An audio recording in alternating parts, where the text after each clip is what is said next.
Post-Chicago, a lot of movement on the playoff grid in the NASCAR Cup Series, and some big names out and some surprising names in. So let's take a look at the playoff grid as it stands. DJ, Dustin, to me, Ty Gibbs moving into that final slot. What are your thoughts on what we're seeing so far in the playoff grid with 8 races to go?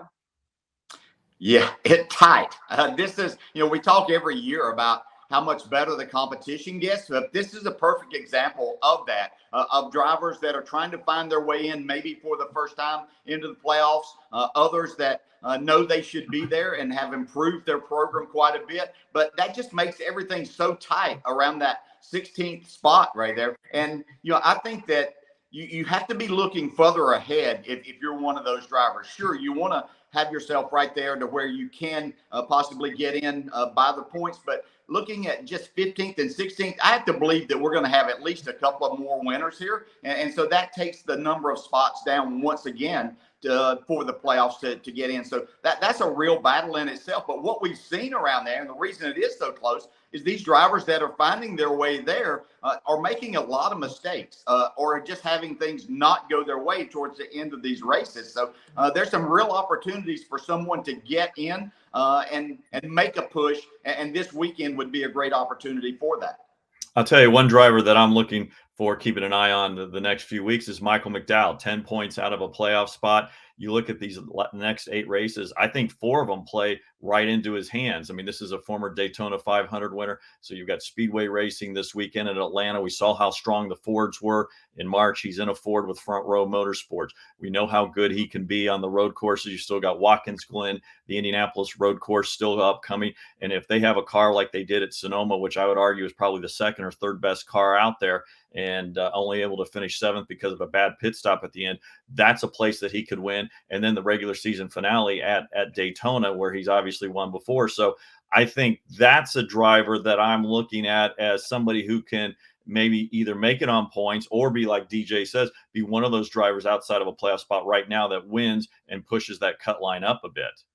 Okay, so you both mentioned that there are a lot of opportunities for winless drivers over the next 8 races, including this weekend. So will we see a new winner this weekend in Atlanta?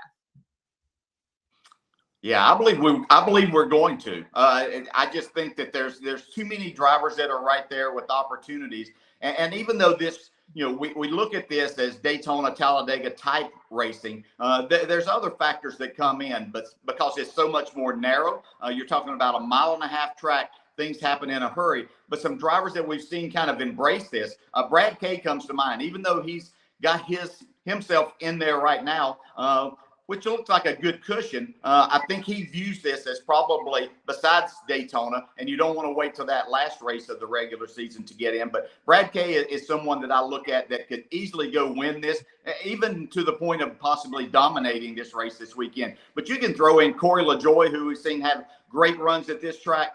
Justin Haley is a great driver at this type of racetrack.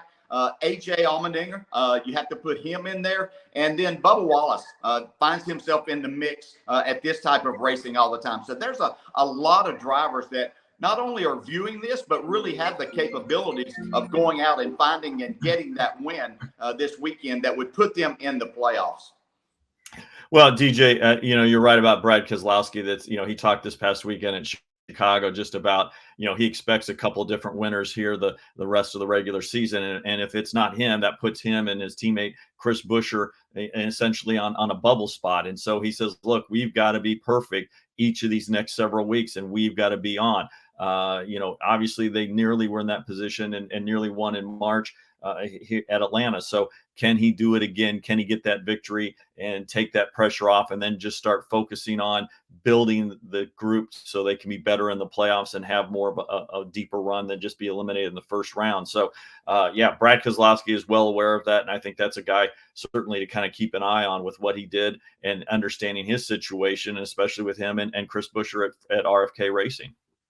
And Brad currently in on points, but you look at the guys that sit outside the cutoff line that have been in the playoffs before, and some surprising names below that cut line: Chase Elliott, Daniel Suarez, Alex Bowman, just to name a few. So I'm going to have you guys put on your fortune teller hats. I know we still have 8 races to go, but at the end of the regular season, who are you thinking is going to be a huge surprise in terms of missing the playoffs and maybe a little shocking to slide into one of those 16 spots? Yeah, when I look at this, I think Alex Bowman is probably the name, because when you talk about, it's not that his name is that big, although he has put himself in this position and has won races before. So we expect him to be a part of this. He's with Hendrick Motorsports. I understand that, he's missed some races, but the races that he's been in have been, less than outstanding. And I think that this is going to be a difficult task. There's nothing that's showing me right now that Alex Bowman and his team are capable and ready to work their way into the playoffs and be a part of that. As far as someone inside right now, Ty Gibbs is a good surprise. This is a young man that is tremendously talented. He is going to battle for championships for a lot of years to come.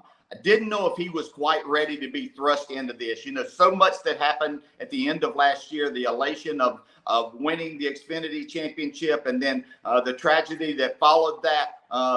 For a young man to handle all of these things mentally, it can be very difficult. But what I've seen is a young man that is growing up in a hurry, understanding what he needs to do. And without a couple of unfortunate things happening late in a couple of races, he would be well on up into the point side of it. But this is another driver that I look at every weekend that can go run in the top 5 on a regular basis. When you do that, you give yourself opportunities to win races.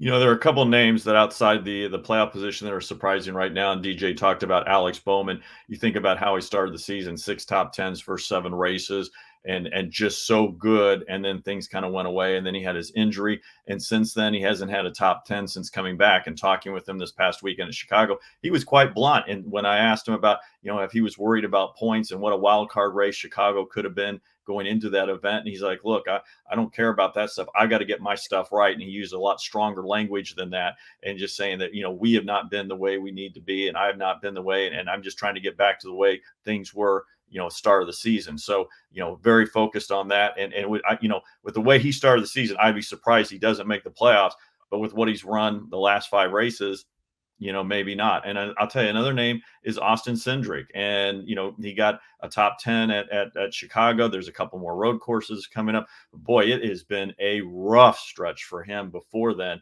And just really a lot of finishes outside the top 20. And they've just kind of been off for whatever reason and just kind of had bad luck. So time is running out for some of these people. And it's all about getting in position now, because if they don't, it'll be too late, and you'll be watching somebody else in the playoffs and not you. Hi, I'm Parker Kligerman. For more access like this from Pit Road, be sure to click and subscribe to the Motorsports on NBC YouTube channel.